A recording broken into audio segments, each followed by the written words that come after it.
మరొకసారి నాకు అఖండ స్వాగతం పలికినటువంటి మా ముస్లిం సోదరి సోదరమణులందరికీ, మా తమ్ముళ్ళు, చిన్నారి తమ్ముళ్ళు అయితే, చిట్టి చెల్లెళ్ళు అయితే,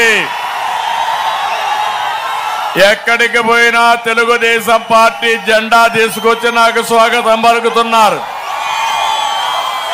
అలాంటి పిల్లలందరికీ నా ఆశీస్సులు. తెలుగుదేశం, జనసేన, బీజేపీ నాయకులకి, కార్యకర్తలకి పేరు పేరున అభినందనలు, ధన్యవాదాలు. రాష్ట్రం దశ దిశ మార్చేందుకు ఈ ఎన్నికల సమయంలో ప్రజల్ని చైతన్యవంతులు చేయడానికి వచ్చాను.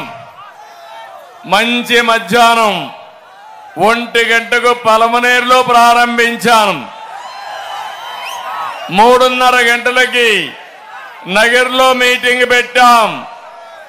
ఈ 2 మీటింగ్లు చూసిన తర్వాత మదనపల్లికి వచ్చాను.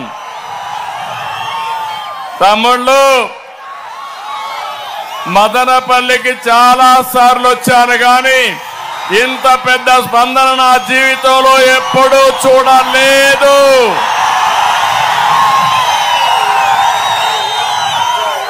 ఇది చూసిన తర్వాత నాకు అర్థమైంది, ఈ ప్రభుత్వం పైన మీకు కోపం ఉంది, కసి ఉంది, అది కక్షగా మారుతా ఉంది. ఎప్పుడు ఎన్నికలు పెట్టినా చిత్తుగా ఓడించడానికి మీరు సిద్ధమయ్యారు.